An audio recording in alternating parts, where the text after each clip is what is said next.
some modern internet feed thing? Wikifeed.com. Sorry to bring it up.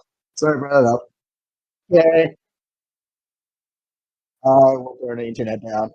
Don't ask questions you don't want the answer Yeah, to. I don't. We should move on. This is not Feetcast. Could do every character's star sign for an hour. Damon's definitely a Scorpio. I want to talk about the White Cloaks. Only the White Cloaks today. Hashtag to all my coal stands. Yeah, cool.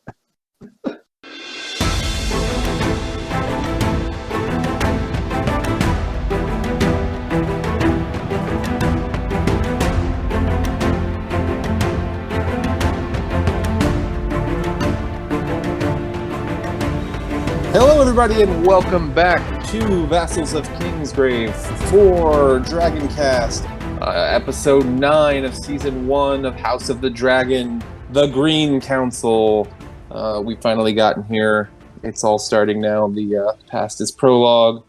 My name is Adam, also known as drownedsnow on the forums and the interwebs and the discords and all the things. And I am joined by Bing. Bing, why don't you tell me what you thought of the episode? Right.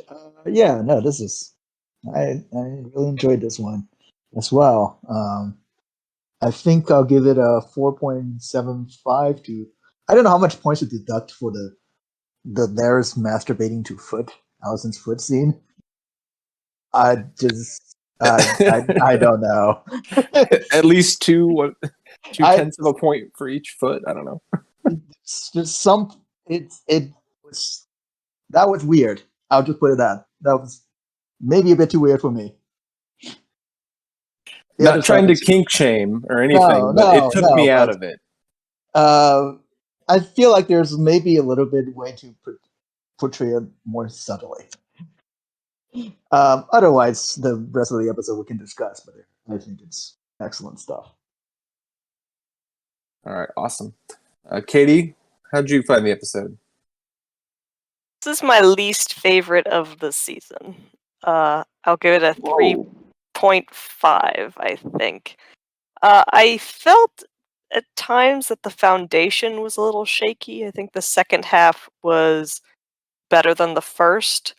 There were just certain points where I felt like mentally I was like, that could have been done cleaner, or they could have consolidated this, or this could have been clearer. And usually during this season I haven't really had that problem. There was just some old school GOT jankiness in this episode for me. The specifically the foot masturbation scene. I don't hate it. It was just didn't feel like something the show would do. Not necessarily because it's a sex thing. I don't mind that. It was just he's a clubfoot and he likes feet. I don't know. It's maybe a little too obvious. I can't even. We'll talk about it later. But I thought Lord Beesbury has the softest skull in the Seven Kingdoms. Was ridiculous, and I don't know. There was just a lot of little things. I really found myself distracted during the Aegon scavenger hunt through King's Landing. I don't know. I think that it was just the episode whelmed me. It didn't thrill me. I didn't love it. It just whelmed me. And it's the first, which is fine. It's the first episode of this season where I felt kind of let down. But that's okay. It was still entertaining. I still thought there were some good stuff that I'll comment on later. But yeah, overall, I was like, maybe this script could have had a second or third pass. All right, stay whelmed, Katie. I agree with most everything you said there. There were definitely some issues that were pretty glaring. It ended great. I was confused a number of times. I don't know. We'll get to it. Stephanie, what did you think? It's gsdg on the forums. I'd have to give it a 3.5. I think this episode kind of dragged, and just continuing complaints from last episode about the prophecy, and it's just and it is a little odd to bring Rhaenys into the dragon pit like that, in the moment. But it was cool, but then it's just, really raises a lot of questions, I think. So, yeah. I did make a honey cake in honor of Lord Beesbury, though, and it is delicious. Pour one out for our bro. Bees, bro. Most leal lord droning on in service of his queen. The council scene was awkward. I mean, as it was probably meant to be, but yeah. Melis, why don't you burn them? Come on, what's going on? I know that's what everyone's going to be saying, but it was great. It was great to see the dragon at the end there. Matt, what did you think? I am stunned at Katie's movement away, so I will take her place as the resident 5 out of 5 giver. Just cause. I probably would have. Chaos I wasn't gonna is the give ladder. Yeah, exactly. I wasn't gonna give it a rating as per usual, but now I have to. But in all seriousness, this episode had like a momentum and a build to it, and a vibe of just kind of going. Like it's not, just kind of a feeling that I had going through it, the same kind that I had with like episodes like 2 and 5, which are some of my favorite of the season. I don't think it dragged at all. Just from like the get go with Ramin coming on with the score and just how it was kind of structured from there. I really dug it. There's a whole bunch of cool stuff in here. Beesbury getting his head bashed in like I thought he would. We get the twins kind of going through. I like that. I would say the clubfoot scene was like good at the beginning of it, with her like slowly kind of like removing her boots and her socks, and you kind of slowly realize why she's doing it, and I really liked that. And yeah, it probably didn't need the stinger at the end, but before that happened, I thought that was cool. And yeah, I mean when Melis pops out, that's my first thought. It's like, okay, so how do you explain how he doesn't just burn everyone here? But no, I was actually fine with it. My read on it is that if Allison wasn't standing there, that Rhaenys would have burned everyone. But she decided specifically to keep her alive. And so she didn't. And it's kind of a prelude to when all the shit goes down however many years later, when the small folk go in and kill the dragon. So that's an interesting thing. Plus the beast beneath the boards and all that. We were all wrong probably on that prophecy. By Miss Helena. So yeah, that's a good catch. I dug this episode. The children fighting pit, not on my bingo card for this season though. Dear Lord, we're gonna get there. What is? It's a roller coaster of emotion, I guess. I don't know. Yeah, I think the scene with Rhaenys is gonna cause issues, but they wanted to have that kind of big piece in this episode, and I suppose I get that. And it's an interesting read to say that she didn't want to do it because Allison's there. I could see that, and there's also other innocent people there, and they can have her explaining, like, well, this hasn't escalated, and we there's still time. She doesn't want to be a kinslayer, but she's like, you're not keeping me here, which was pretty badass. So, yeah, we'll see. I guess next week will kind of help determine that. But I'm sure there will be people that, season 3 will be like, well, she could have just ended this in season 1. I think that's inevitable when you add in a scene like that. So I would say I'm going to give this like a 4.25 because I did think it was a really great episode in kind of hitting all the points here for the coup, but there were some very confusing choices, and there were too many times that I just wasn't really sure what was going on, And I think after the episode, they tried to describe it like it's such a thriller and like you're on your edge of the seat the whole time. And I was like, well, not really. There were definitely moments, but there were times when I was like, why are they doing this? What is happening? And I felt like I'd missed something. I rewound a couple times. I was like, nope, I didn't miss anything. But I thought it ended strong. And yeah, I got to take off for the feet thing. I mean, I guess it's not entirely out of character for, look, he's got the club foot, maybe, I don't know. I just didn't need to see it. It felt more like, like the modern, like weird, like feet shit on the internet is like poking into the show, which, I mean, I'm sure it's always been a thing, but I don't know, man.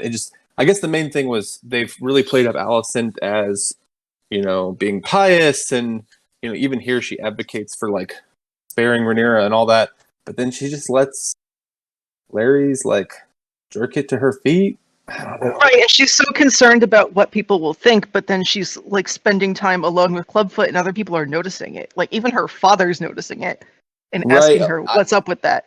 And when we'll get to that scene, because when he said that, I was like, I guess they're just talking about how they're hanging out a lot, but I didn't think it was like, oh, there's something untoward. I'm like, of course there isn't. There's a modern internet feed thing. Well, it's apparently so. Like, if you start typing in any like celebrity, one of the first Google things is always going to be feet. Because people, I don't know. There's like websites for people's feet. I don't know. It's like a running. Sorry to bring it up. Yeah, there are definitely YouTubers and stuff who are very intentional about not letting their feet be shown because that shit will end up in a database somewhere. See, I know the opposite because there's a friend of mine who we had a falling out over some other stuff, but she was a good friend of mine, and she eventually became like a thirst trap where like she was like doing video game stuff, and she would always like everything she posted, like somehow her feet were in the fucking frame, it seemed like. And I was like, who is this for? Like just on her Facebook and stuff. And I'm like, I'm always just, she'd have like all these weird guys commenting. I was like, I don't know what you get out of this, Don't ask questions you don't want the answer to. I don't. We should move on. This is not Feetcast. for sure.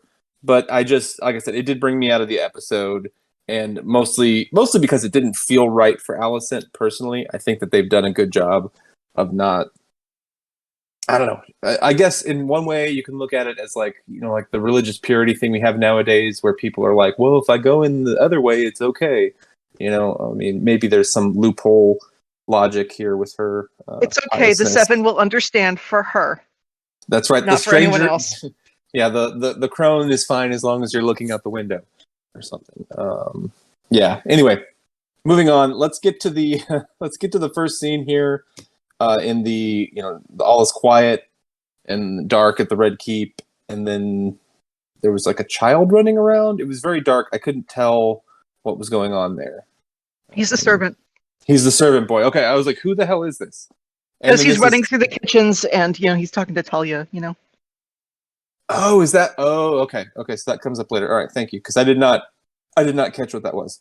But basically, word of what's happening kind of spreads, and she sits down with Otto, and they use the stupid prophecy thing exactly like I thought they were going to do it. Where she's like, but he told me, I swear. And I guess I just have to, honor his wishes. And Otto's like, good, we're go. All right. Hey, tell the boys. He's like, everything can proceed as planned, kind of. But it seemed like since we've transitioned from youth Alicent to adult Alicent, like she's been like, yeah, he's got to be king. So I don't know. It just feels weird. And then that leads into the Green Council with, like I said, Otto and everybody. And, was it Jason Lannister? Are like, yep, plan's ready. Put it in action. Beesbury, everything that happens there. So, what did you guys think? I mean, we moved into the Green Council pretty quickly, and I thought it was done pretty well. Harold Westerling's already dead at this point, right? In the books, yeah. Right. So they're possibly, the actor they cast, I think we'd mentioned that felt like kind of a waste because he's hardly gotten anything. So he might possibly be like the Barristan Selmy running off and joining Rhaenyra, which is an interesting change, and actually one I'm not like opposed to. So yeah, I think that'd be better if they're not, because like who's Stefan Darko at this point in the show. You know, like it Right. it makes more sense to have like a face we've seen several times on screen throughout the season. And it's the To Lord be- Commander, right? Like to add legitimacy. So But at the end, but also like on the other hand, they had the one of the twins who was escorting Rhaenys to the dragon pit was or he wanted to take her to the ship, right, to go to Dragonstone. So that might that was be was one that delivering Eric? the crown. That was Eric, I think, right? One Who- of them. One spell with an E, the other spell with an A. Well, okay, so during the after the episode, I swear I'll have to watch it again. But I swear he says you can see here that Eric just sits back and doesn't partake in the fight, and then Eric is upset. I'm like, wait a second, did he just say Eric twice? Right. Last episode they tried to do Eric and Auric to differentiate. But He That's said how it Auric. is. He said Auric a couple times, but I think he meant to say Auric for one of those, and I don't know which. I don't know. I don't care. I just say thing 1 and thing 2 in my head. Yeah, no, that's fine. Twin, there's twin and not twin. It doesn't One matter. has Phil and a- George R. R. Martin. One Yeah, no. twin has an uppy mustache, and the other has a downy mustache. Look, I'm just happy that they are using the names and they're not being like we can't have similar names. And you know what? It is actually confusing here, but it'll all come out in the wash eventually. We'll all it'll be clear. It's fine. It's just a funny moment there. So, what did you guys think of Alicent? Like, pretty staunchly being shocked by all this, which didn't seem to make sense to me, but also wanting to protect Rhaenyra somehow, which I do think is true to her character on the show. And Otto being like, that doesn't really make sense because she probably has to die. I said my piece about what I think about this in the last episode. I feel like it played out pretty as much as I expected it to. In that it's not so much this is prophecy changes everything. It just serves as a further means of legitimization. And Clearly, it's not for anyone but her. Like I don't even know if Otto believes her when she's like, I swear. He's like, yeah, sure, Otto we're gonna go probably with doesn't. that. Or it doesn't He's just matter. like, yep, let's do it. Yeah, I don't think Otto cares. He was No, going he to do doesn't- this whether he no. wanted to or not. So this was going to happen, whether or not.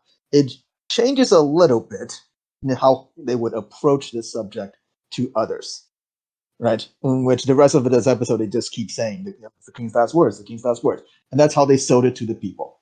That's how it's different.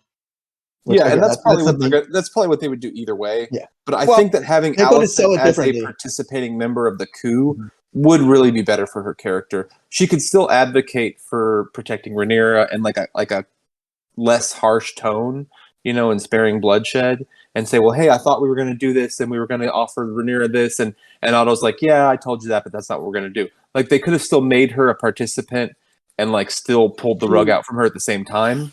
You know what I mean? Like this, it's weird because it seems like she's been telling them that they were going to, be king, and Aemon knows. Everyone seems to know, and then now here she's acting shocked. I don't know. It didn't. That part I didn't like. I mean, it didn't seem that strange to me. I don't know. It doesn't come. It feels rather natural. I don't know. Maybe I just see it completely differently. I mean, I see part of just like her shock at like, like everyone else being like, yeah, we planned this for years. Just like I just see that as like Alicent being shocked that like, like she's not gonna force this through on the strength of her moral righteousness, that there's going to be flooding. And Wait, this my requires- claim. Come on. This hold on a requires second. plotting to, beforehand to just like be ready to roll and execute when it actually happens. And just like, and then, like this scene is just like why she's so insistent on having physical custody of Aegon afterwards, right? Yeah. I mean, you laugh at all of this, but that's who she Yep. is. That's who she is. Yeah. She believes she's immorally in the wrong. She's sticking and she's doing all the right things. And Yep. what she see clearly in that Grand Council is people not doing the right things. Yeah, I and think a it's lot just of people were left out, not just her. So Yeah, it's the panic of it, the situation is slipping out of her hands. And I think via last episode, she has restored affection and loyalty to Rhaenyra. I think that apology went a long way with her to realizing that, okay, I don't want her dead by any means. I don't want her in prison. I wanted us to do this civilly, to shore up the claim and then present it to her and be like, there's nothing you can do. And I think Yeah. realizing that suddenly she's in this room with all these, like, her father and everyone saying, no, this is how we're actually going to do that, is putting her in panic mode. Yeah. It definitely, I kind of agree with Adam where it's like I have to think about it for it to have like the right emotional impact. But yeah, it did not bother me too much. I was way more bothered by Beesbury like gently being pushed and just bleeding everywhere. Man, that was Oh. a letdown. I was expecting him to just like his like throat to be slit and then just have like blood spurting everywhere. And then just Bro, like my man Beesbury is harder than that. Come on, man. He ain't dead. Like, The little rock thing, you don't know what that thing is made of. I mean, even if he pushed him into that, like, very hard, and, Also- like, let's say he cracked his skull a bit or whatever, he would be, like, he wouldn't just die instantly, most likely. Oh, what can I Kristen say? got it exactly on the temple, on like, Yeah. you know, like the most tender part of the skull. I really wanted the throat slit. It's okay. I mean, it was fine. I just, we knew it was happening in some way, and it did seem a bit unceremonious, which I guess sets the tone. They're like, we're moving on. Oh, this guy doesn't agree. Boom, Yeah, But I they wonder they did let the Lord Commander leave. So I wonder what the decision behind that was. Like, well, we have to get some use out of these little stones we commissioned. I mean, I hate playing like, well, they could have like playing like backseat like writer and editor. I hate doing that. But in my mind, I'm like, okay, he could have just insulted Allison and Cole, like, who suddenly is saying like every woman is righteous in the eyes of the mother, or whatever the hell he was saying later. He could have just stabbed him for that. Like, but whatever. Pour one out for Beesbury. yeah, I mean, he stood up to his convictions. He was the first casualty in the war, and it was good. Plays out. What do you guys think about No Blood Oath? There's lines in the show in the books. I don't know why they didn't. Yeah, maybe they just moved too quickly for it. I don't know. Because it could have been an opportunity to have Allison to actually participate in the Blood Oath, because in the book she does not. Maybe the Laris actor was not available. That like the scheduling didn't work out. If I wanted, because he was it's possible. Yeah. Right, because at the same time it's just like, it's like, okay, you can understand that with a Blood Oath and how like superstitious people are, that like, like that is what would prompt like someone like Beesbury to just like not, or just like some other person to just not go along with this, and instead of just like play along and leak information or something. But Yeah. Speaking of leaking information, when Otto sends kind of after this, when he sends Eric out with his brother, I probably should have turned the subtitles on or something, because I thought that he was sending them out to go find Westerling and kind of like put an end to that. So Allison, she tells Helena and Eamon, they both get the news. And Aegon's just not there. Like, he ran away when he found out this was going on. Is that what we're meant to believe? Or he was just out being... No, he was just Aegon? not on the town. He just happened to be out being a shit. Okay. It wasn't really clear with what happens later. So he very much did not want this. I'm kind of surprised that his genes are not passed on, because they're in Jon Snow, that's for sure. Yeah, and then I made a note. I was like, Rhaenys is still here? She wasn't here in the book, right? She wasn't. She was on Dragonstone. Yeah, so they're doing the roundup, and she's like, what the fuck? And I was wondering how she was going to get out of this, or if they were going to try to sideline her, especially later on when she's like, I can't get to my dragon. I'm like, oh shit, what are they doing? But they had a purpose, and it's pretty good. And then, Cole also gets sent after Aegon. And Aemon's like, well, I gotta go too. I kind of wish that they had been the only ones, that they had been going from place to place. Because Arik and Eric, yes, it's cool to see them. They're not really characters, so I could have done without they're like, look what you've done. You stood by Aegon's side while he was at the child fighting. Yeah, I It mean, what the fuck? We get the brothels and then the kid fights in Westeros. Like, is it Aegon's bastards are like premium like cockfight material? Like, what the fuck is happening? Like, Aegon was already a shit, but like, is he arranging this? This is how he sees his kids? This is in the books, but it's a rumor that Mushroom puts forward, which when you're reading, you don't really believe that he's actually in a fighting pit with children that have sharpened teeth, but I guess the decision was made that that'll just show what a bad badass man. What a bad candidate for King Aegon.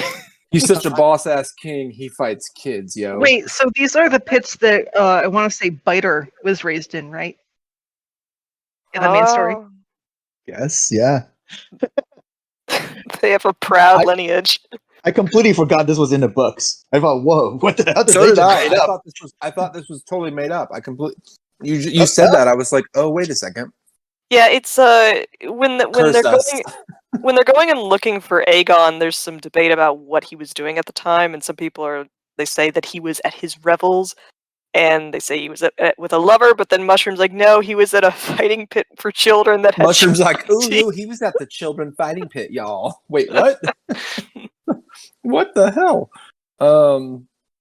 Yeah, that's like one of those mushroom drops that you're like, yeah, that ain't it. That can't be right.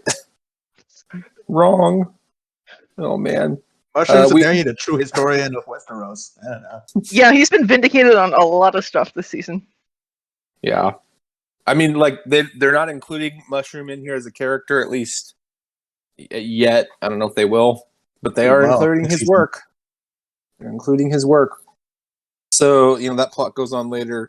But, let's see, around there we get the throne room with a number of lords that have been rounded up that were just, I guess it's just part of the court or whoever happened to be there. House Fell, was that the lady that said like we stand with Rhaenyra? I think she said House Fell. Yeah. I don't remember House Fell. Fell, Fell. I know hold on 1 minute. I know what their fucking sigil is because I made a list the other day. House for completely unrelated reasons. The lock screen on my phone is a map of Westeros with like every region, like what houses control, and I'm like, where is Fell? Where is Fell? I can tell you in a second. Keep talking. Yeah, and who is the other lord that eventually like tries to leave, and Larry's is like, oh, you gonna snitch, and that's Lord Caswell. Denies it. That was Caswell. Okay, so I couldn't remember who that was, is the name. But yeah, we got him at when the time skip happened and he was there kind of giving Rhaenyra daps. He greeted Rhaenyra last episode. Yeah, she's one of the Caswell's one of the few name drops we've had in a couple episodes. He is Lord of Bitterbridge. Ooh. And his wife is the one who hangs herself later. Oh, but House Fell of the Fellwood, a black field with a crescent moon in the corner. They are in the Stormlands. Strong work. Okay. Yeah. It's sad. They're in the book. This takes several days, right? Yeah. And the coronation's like a week later, or they keep it quiet for quite a while. Yeah. I think maybe they felt that just doing this immediately. Yeah, they go through stuff like going over the records of the Great Council to see who's likely to support them. Yeah, reading that in the book kind of makes it fun because you're like, oh, no one knows what goes on in here. Like the people have no idea what's going on. Like if you lock it down pretty quickly, you can keep this secret.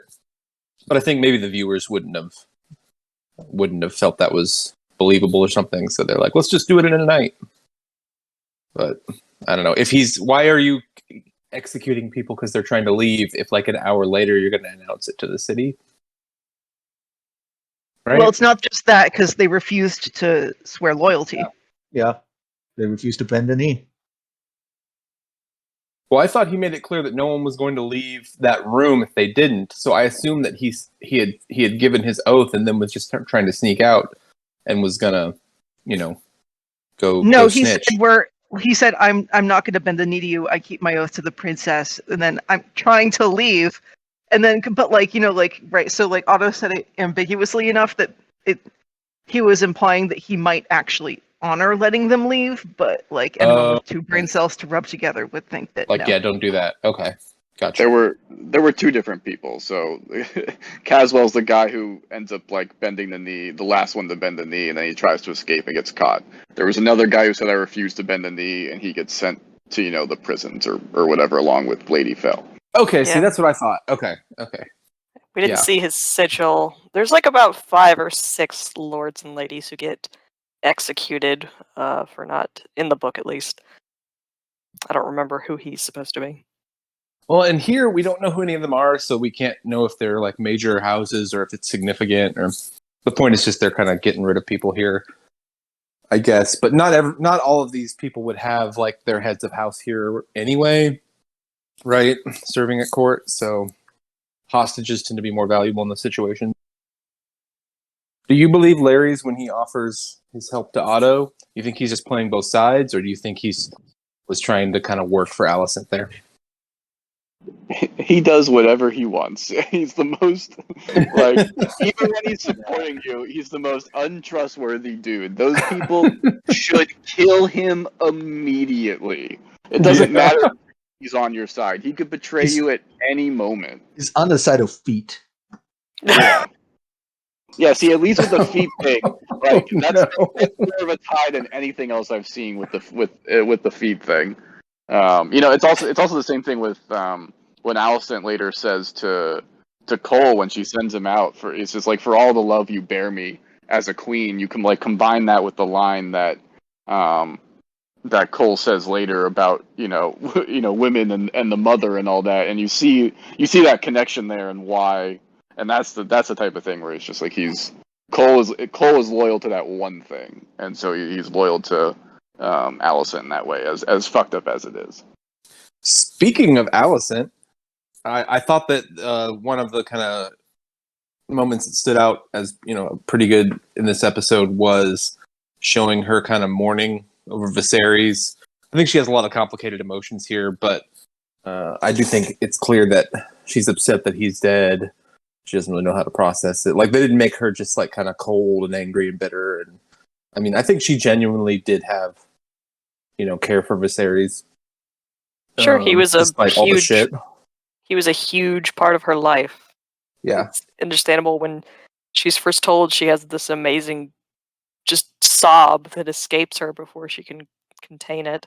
It's very believable. Where like you say, Adam, her feelings are complicated, but he was her husband for however many years, 20, 25. Yeah. And I mean, he did care for her. I mean, she did care for him. The situation was shit. Like I said, this is good for her character. I think this is good. It's good work from Olivia Cook, and I'm glad they did that. So. Yeah, Alicent remains like, and this is what I was hoping for going into the show, with it being Rhaenyra versus Alicent, and how that was the focus, where everyone on the Greens like sucks, but like I still do in general like Alicent, and like just remains even if I'm on Rhaenyra's side more than hers, she's still compelling enough that I just don't outright like hate her or just root the worst for her in comparison to pretty much everyone else on her side. Yeah, and we want good characters, right? So yeah, that's what we want. That's good TV. So yeah, and then after that, what does she do? She kind of picks herself up, and then she goes and has a chat with Rhaenys, which was also one of the standout scenes in this episode, I feel like. So what is it that Rhaenys says to her at the end of that? Where she says, like, haven't you ever, envisioned yourself as queen on the Iron Throne or something? And I couldn't tell if she was goading her or if she was like being like, hey, maybe if you go for queen, I don't know, maybe I could support that. I think they left that a little ambiguous. Yeah, I mean, it's just like the summation of like Allison's character arc, right? She would like, or all she's actually trying to do is put a nicer window on her cage. Yeah. She calls her out. Reinforces the system. And Yeah, over and she's over saying again. she's saying take your power if you want it. Well, that's why like that's so I mentioned why she can't just go and do whatever she wants. She can't. That's not who she is.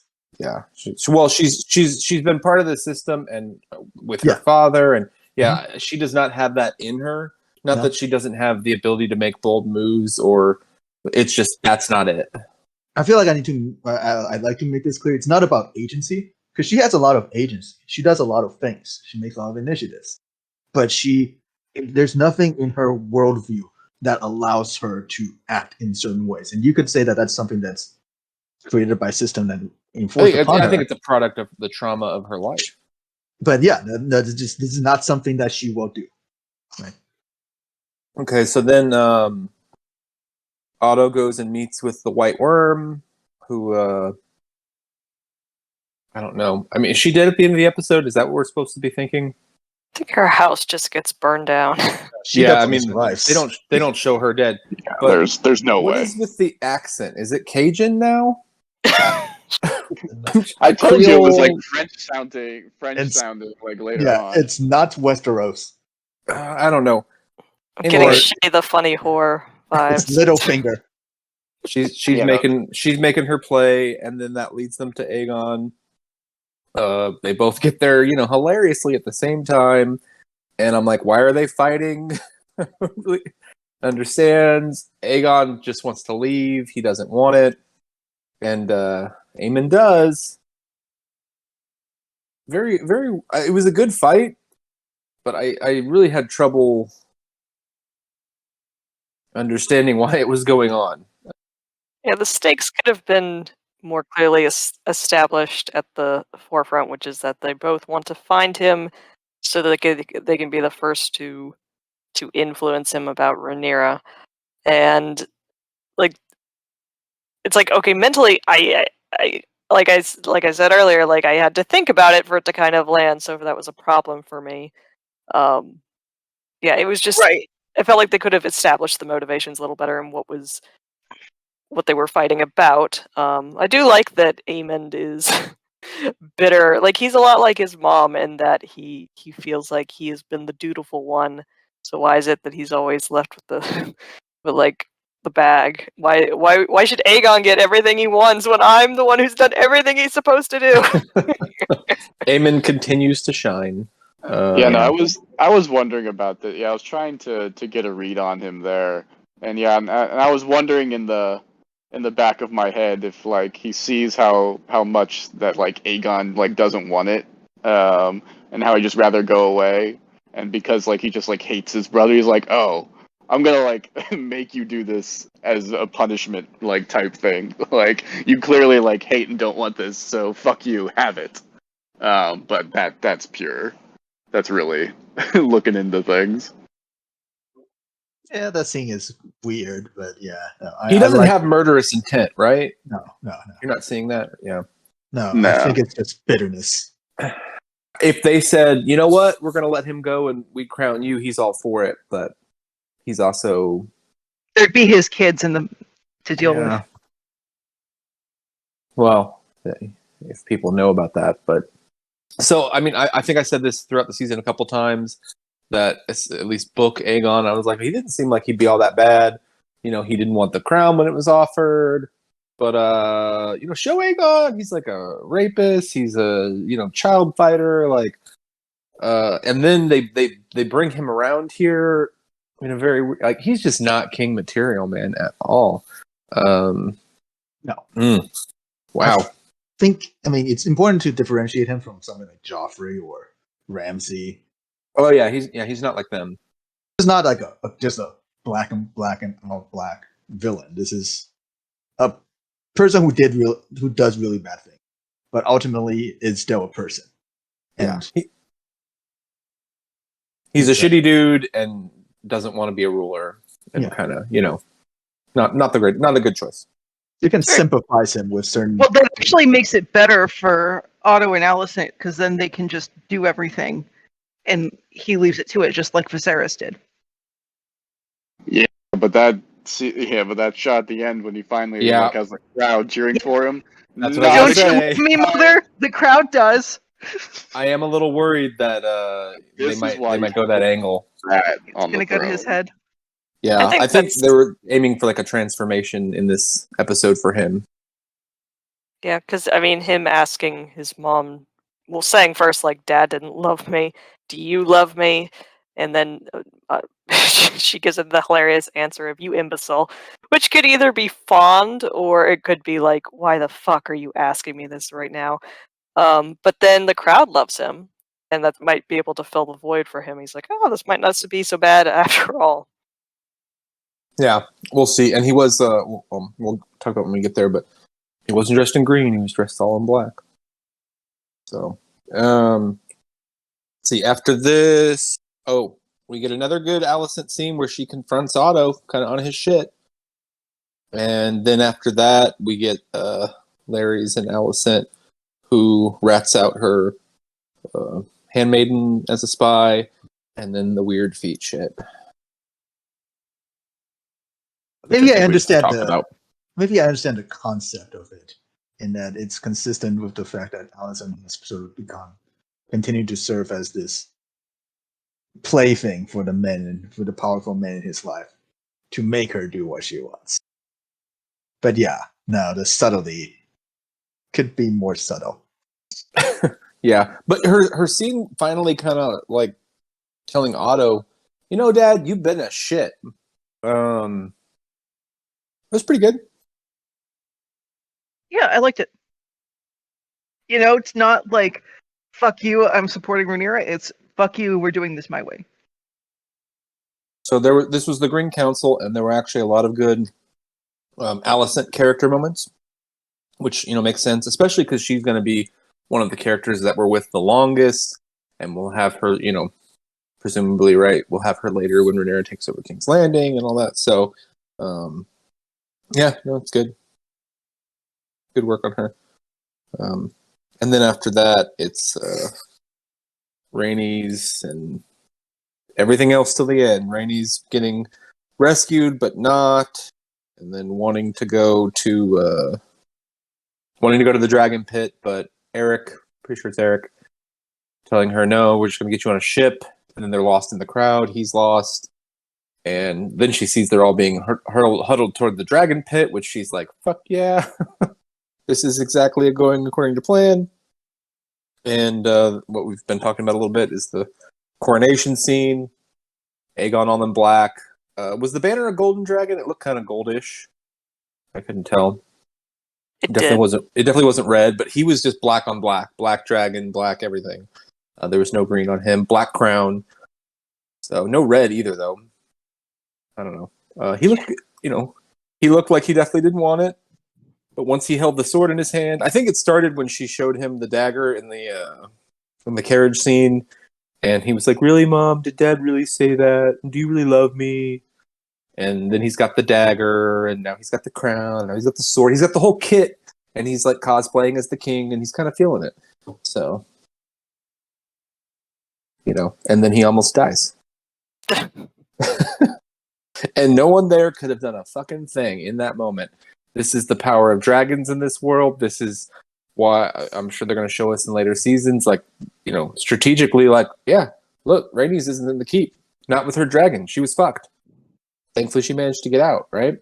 You have to be on the dragon in order to make it work. So, and not to belabor the point, but they say later that, you know, she doesn't want to kill Alicent as a mother to a mother.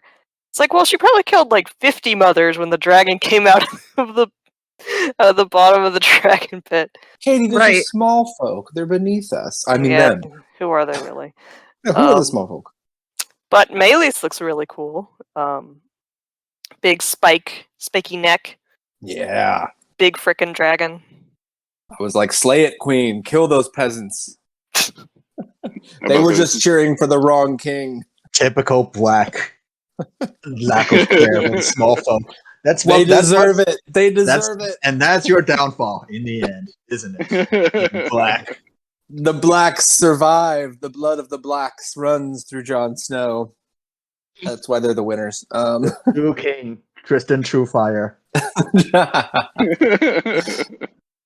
Yeah, so this episode, I think we mentioned this. I mean, it goes kind of quickly. It's not a short episode. We're all in one place for the first time, and I think that was great. But there were definitely some scenes that were a little long, some scenes that were a little short. Definitely some issues with pacing. But it ended strong, and we got a tone set up for next week, which looks wild. And I think, was it you, Katie, that said that we were probably going to get the Storm's End as the finale? Yes. Yeah, I thought, well, when you said that, I thought, the whole time I've been thinking it was season 2, and maybe they're going to do it, but I was like, no, I mean, why would, that still feels early. We haven't even seen his dragon. We haven't seen Jace's dragon, now that it's bigger either. A lot of these dragons we haven't really got a look at, so we're going to get a look at him and gone. But just from the shots from next episode, it looks like it's going to be epic.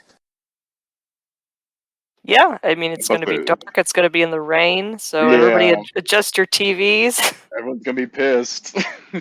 But no, I think people are going to go crazy. It'll probably be amazing. Yeah, I just felt like it would be a good end cat, like a kind of explosive finale that you would want for the end of a season. And it's also just a nice, like, end of Act 1. It's like there's no going back after Luke dies. So yeah, that made sense to me. I'm looking forward to it. I also looked at the leaks because I was scared and didn't want to be disappointed, so I spoiled myself for everything. Oh no! Because I'm weak. Well, you can't spoil a good story. That's that's always been my thought. I mean, if it's well written and well performed, but sometimes you just need to know, like. Yeah, it was because I saw a scary rumor on Twitter, and I was like, no, they wouldn't do that. And so I had to find out. I was like, I can't have this hanging over my head for 2 weeks. I need to know for sure. And fortunately, it turned out not to be true. So, especially in a case like that, you're like, because otherwise you're going to be thinking this thing the whole time, which may or may not be true. That would kind of warp your experience. But I think Bina had something. I think with like Star Wars. Like, I think when maybe it was like Last Jedi or something. Like she would before she went, she was like, I had to spoil myself just because I needed to know, because she was so invested in what was going to happen with Luke and all that. So I understand that. Sometimes I will do that. I've had shows where, like, when it comes on, like, I might skip forward and kind of, like, look at let me see what it looks like half an hour in or whatever and go, oh, okay, and come back. Or, sometimes I'm like, I just need to know. There's something I need to know. I just need to see, okay, all right, good. Okay, we'll get there. I'm happy now. I was spoiled with the Laris feet shit on Friday. What? How? Yeah, that leaked. That leaked. That leaked. Of course it did. The feet people, man. The feet mafia are everywhere. I was like, oh, how are they going to do this? It wasn't as bad as I thought it was, but it was still kind of. I would have thought that would have been a false leak. If somebody had posted, Laris has a foot fetish, I would have been like, no, I was skeptical. no. I was that's HBO planting disinformation. Yeah, the leak stuff, I talked about this on the Discord. It's very strange because when I was reading the document that I found, it was like 95% true. Like everything was on board, except there would always be one detail per episode that was just flat out wrong. I was like, I don't understand, like, how was it scripts, like early scripts, and then that they got a hold of and they changed stuff later? Like, sometimes the leakers like do that and then they throw other shit in that they want to happen, depending on who's doing it. But it might be like we had that scene we know they shot of like Damon, hugging the girls, and they were like, no, fuck it, we're not doing that. So yeah, it could have just been production stuff from 6 months ago, and then in the editing, that's not what happened. Yeah. It's interesting how accurate the leaks are. And how consistent they are with Game of Thrones. I think since like season 5 or 6, I'm trying to remember when it really started appearing, and they have not been able to kind of get a hold on that. I don't know if it's because they don't care, or if it's the same person doing it. Like, I don't know. definitely have a spy. That's right. I mean, it doesn't. At the end of the day, it doesn't really matter that much. Like, No. Yeah, I just mean, 'cause you people like, look you at actually them or have to, not. So. yeah, you actually have to like find them. It's not like they're just appearing randomly. So Right, because people writing articles that you're going to see a lot on the internet or that'll probably show up in your face more likely are not going to be posting a lot of that. Or they'll be careful to tell you if they are or obscure it. So, yeah. I don't know. I don't think it matters because I never really look it up. I do remember season 7, I went back like at the end and I looked up, I found one of the leak threads like midway through, but I didn't want to read it. And then I went and looked it up at the end to like see how accurate it was, and like half of that shit was wrong. But then I found another one that was like pretty much dead on. So I don't know. yeah, I'm pretty sure I looked up the season 8 stuff just to like prepare myself for the shit that I knew was coming. Oh no. So I could just see that. Like, yeah, it was definitely after episode 2. Because like those were the actual good episodes in season 8. And I was like, this is gonna go downhill. I bet. Might as well just find out now and mentally prepare. So yeah. So what was with that look that Helena gave Aegon there? I mean, I think that's the first time that she looked like she was kind of scared. Like everyone was giving him the nod, and he was a little confused. But I don't know. How'd you guys read that? Well, that's the prophecy, right? Like that was the real beast beneath the boards. Oh, you think she saw the dragon coming up? Maybe she was on edge because of that. Oh, maybe. It seemed like he was like looking for everyone to kind of validate him, and then when everyone kind of started nodding their heads, and she did it looking kind of like as more of like a fear thing, which is the first time I feel like I've kind of seen that from her in relation to him.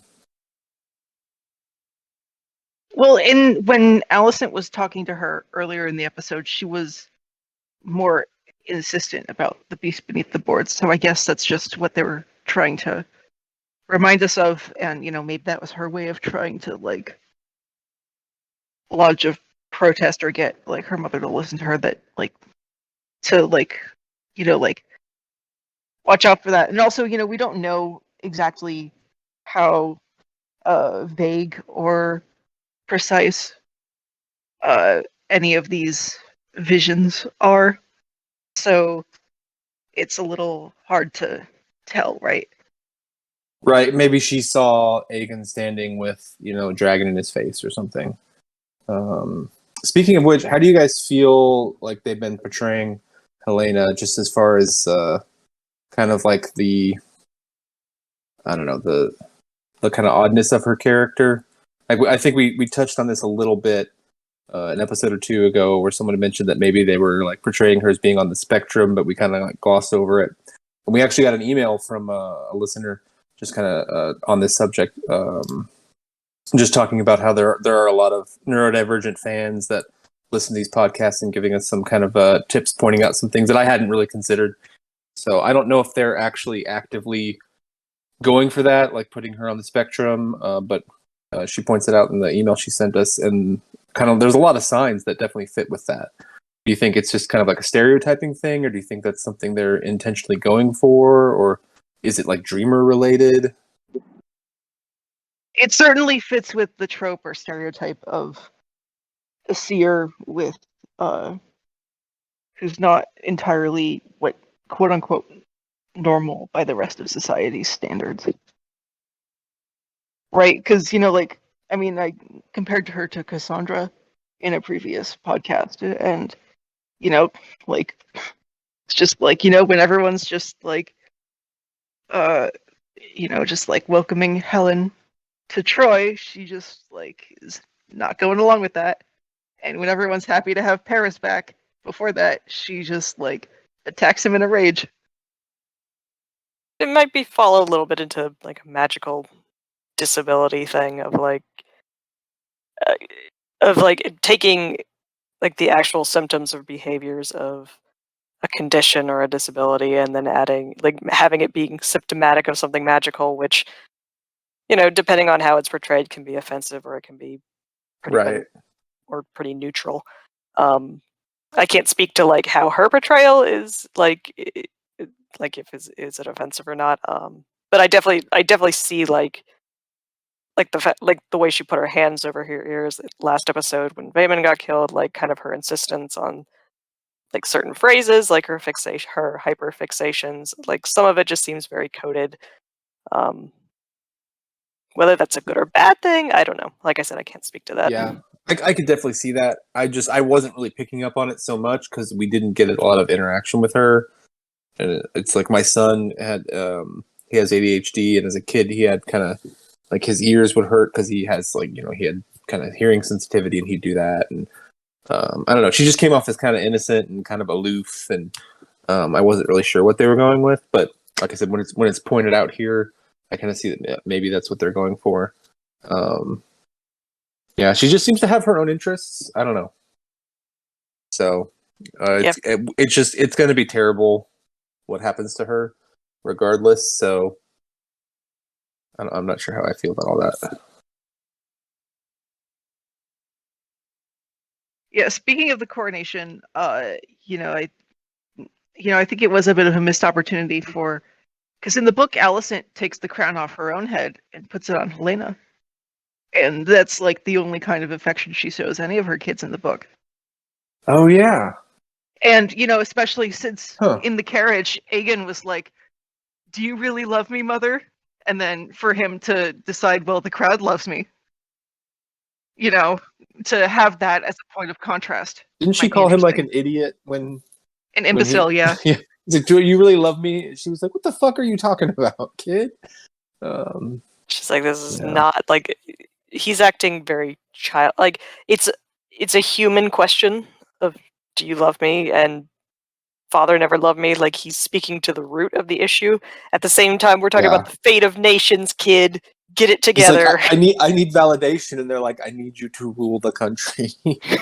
But like a day or two before, she literally said, "You are no son of mine," and now she's trying to crown him. It is kind of a whiplash. Yeah. I think he's aware that he's being. I mean, he even asked her. He's like, "Don't toy with me."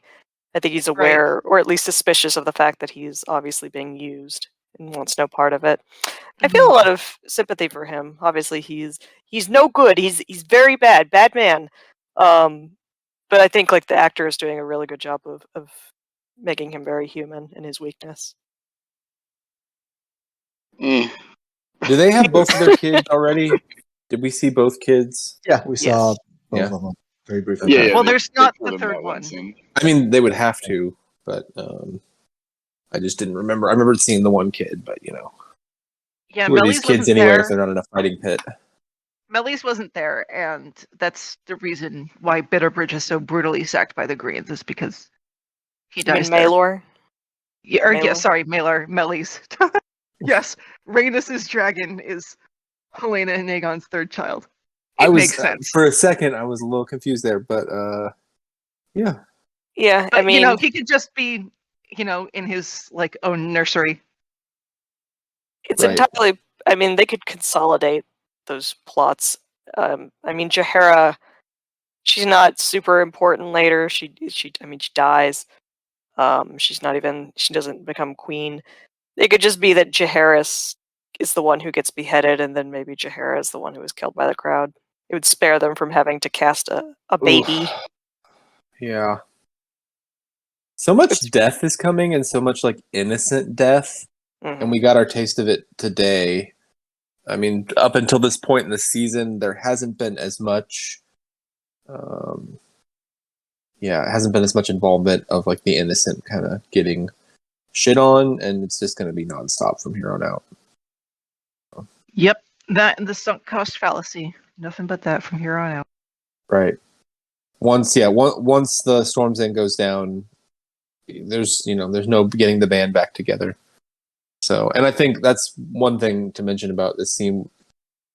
People, like I said earlier, people are going to say, "Oh, Rhaenys, you should have burned him. Burn it, Nate." But at this point, it's not wholly unrepairable, I guess. I mean, it is, but it isn't. I don't know. It's a hard leap to make to be the one to strike that blow and to kill them. And sure, and then Rhaenyra could be like, "What the hell? You killed my half siblings, even Helena? Like, were the kids up there? There's rationalizations that you can make for why she hesitates.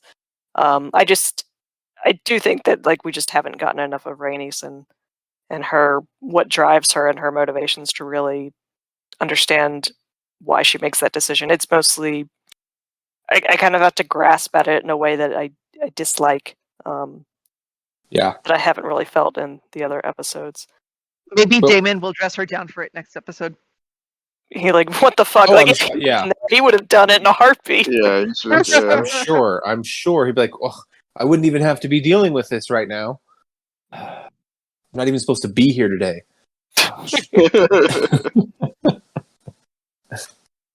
All right. He goes and sees, in the preview, he goes and sees a big scary dragon. Was that not Caraxes? It's not. I didn't really get a good look at it. Who would that be? Maybe Vermithor or Silverwing? Oh yeah, it could be one of the wild dragons. Huh. I ain't saying shit. Oh, stop it. I know. You're cursed with this foreknowledge. I know, it haunts me. Katie, you've been burdened with the vision. I think it'll be good. I think it'll be good. I think it'll be good too. I think it'll be a good episode. All right. So, other thoughts on this episode? Thoughts on the season so far? The finale next week? How are we feeling? Damn. Yeah. I like that they kept it consistent that Missaria isn't exactly all in on Team Black just yet. At least, throughout this episode, I guess burning down her establishment is what's going to make her turn. But I did like that she was trying to use her information to advocate for closing the child fighting pits. She flew too close to the sun, trying to stop the cockfights. Right, because because in episode 2, it was all those close-ups on her on the bridge made it very obvious that she knows exactly how dangerous it is to get caught up in all this shit. Right. And with Aegon King now, and he's gonna be pissed, right? So yeah, I think it's just she'll end up back in Daemon's pocket, or rather in his side, because it's like, well, the Greens burned my house down. now we can have sanctioned kid fights by the king. Yeah. Mhm. Yeah. I do hope they pull a Scarlet Witch with her in season 2 and just let her use her normal accent and don't explain it at all. We got a lot of notes. I think Sorry. it's that we haven't gotten enough of a sampling size of her, and I hear this weird intonation, and I'm like, what is happening? Maybe if she were in more scenes or more involved, you would get a natural cadence, but it was a little bit out of it. She's main cast. She's on the main cast. I don't know. Is she? Yeah, she's main cast. How many people are on the main cast? 50? I mean, she's not even been in half the episodes. What has she been in? Episode 1, 2... 1, 2, 3. This episode. Was she in 3? Episode. She was in 3, yeah. I think she's been in 4 episodes.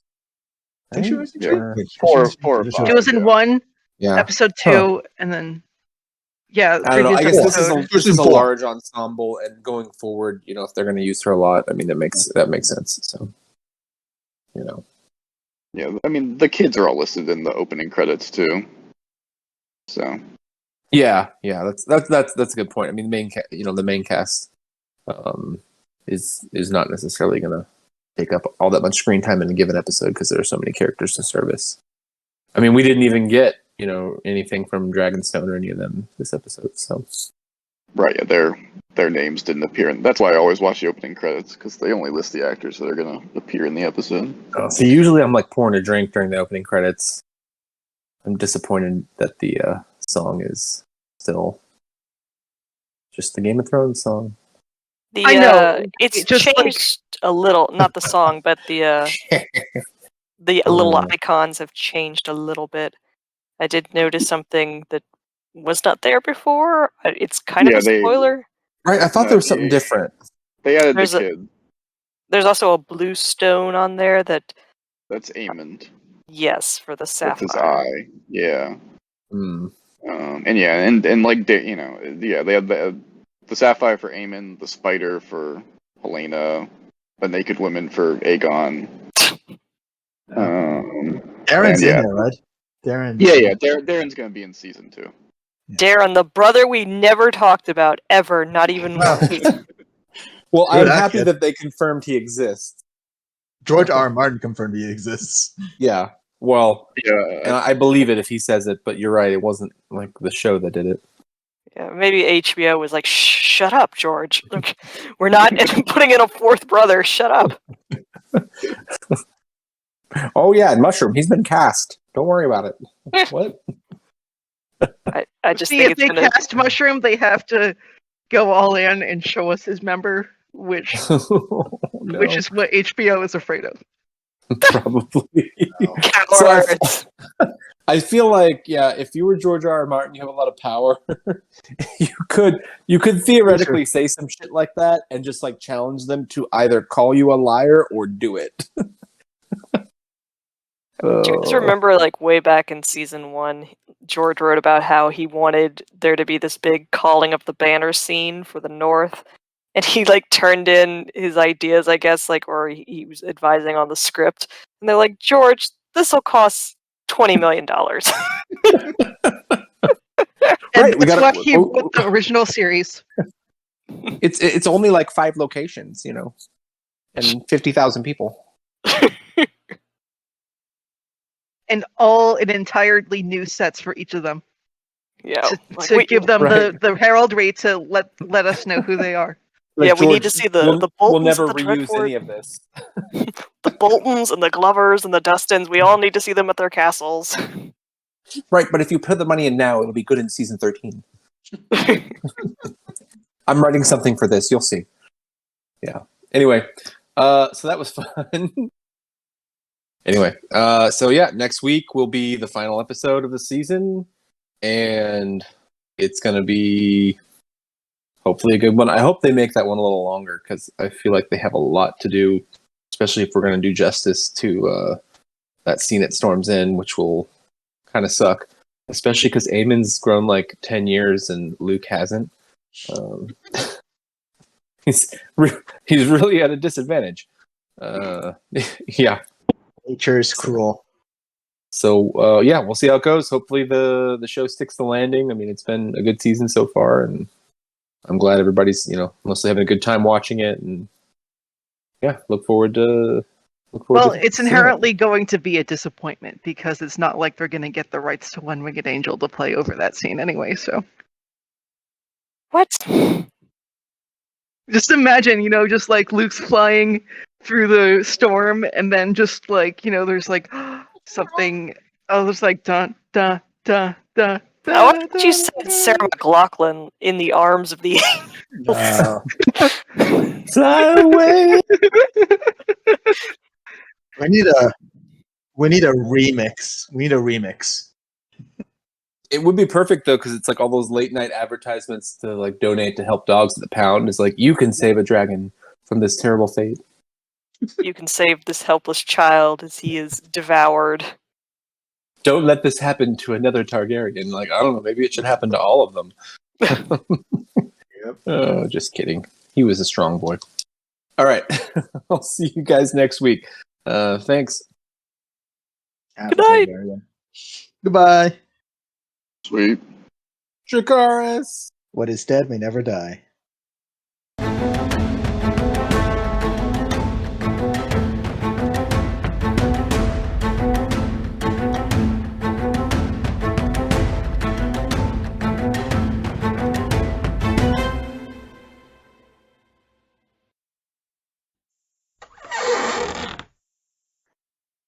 Who has a better story than Viserys the Peaceful?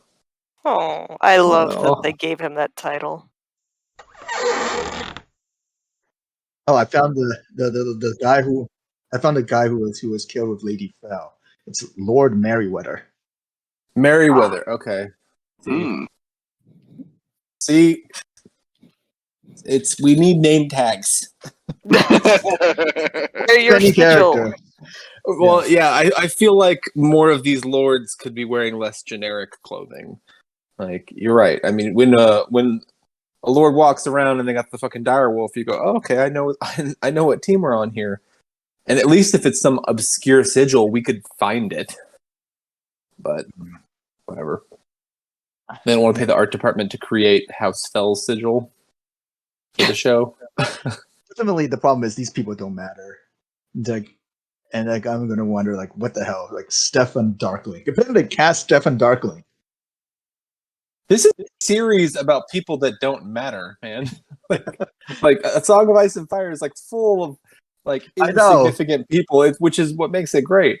And then people love the insignificant person over like in the corner over there. But that's going to be a problem going forward. There's too many of these random dudes. That's my problem with the book. It's like one after another. Who the heck is this?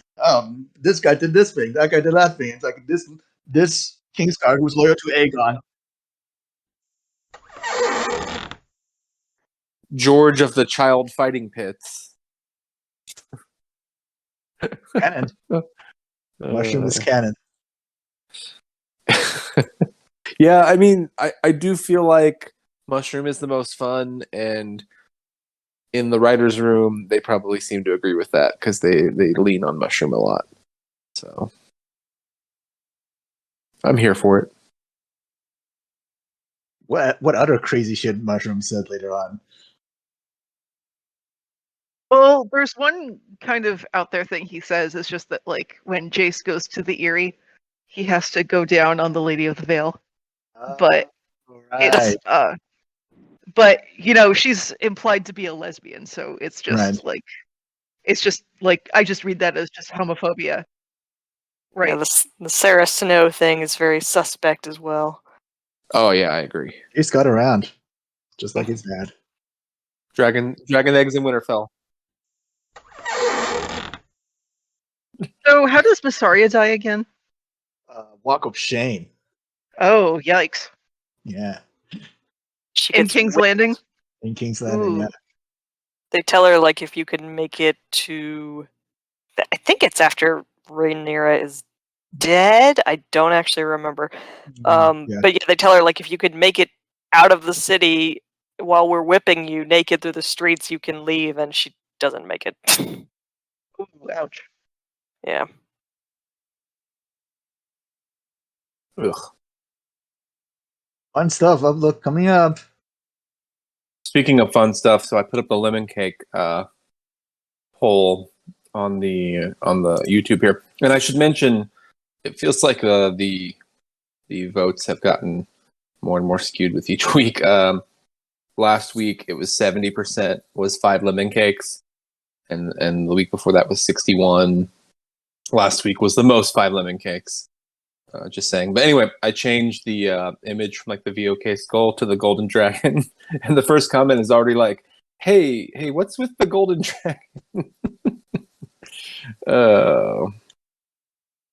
That's fun. They're saving all that Sunfire money for next season. Yeah, we've seen like a grainy into the sun freaking shot that I didn't even realize was Sunfire until I realized it had to be. Well, you know. Yeah. Too many dragons. That shiny Is that dragon's the golden expensive. dragon gif, floaty gif you posted in the chat, Adam? No. It's just like the show logo, like instead of like the silver or whatever, it's just like gold. Oh, okay. Yeah. So it looks like the actual like sigil or whatever. But hopefully people will be scrolling through and be like, "Who the fuck is this?" I think it'll be funny. So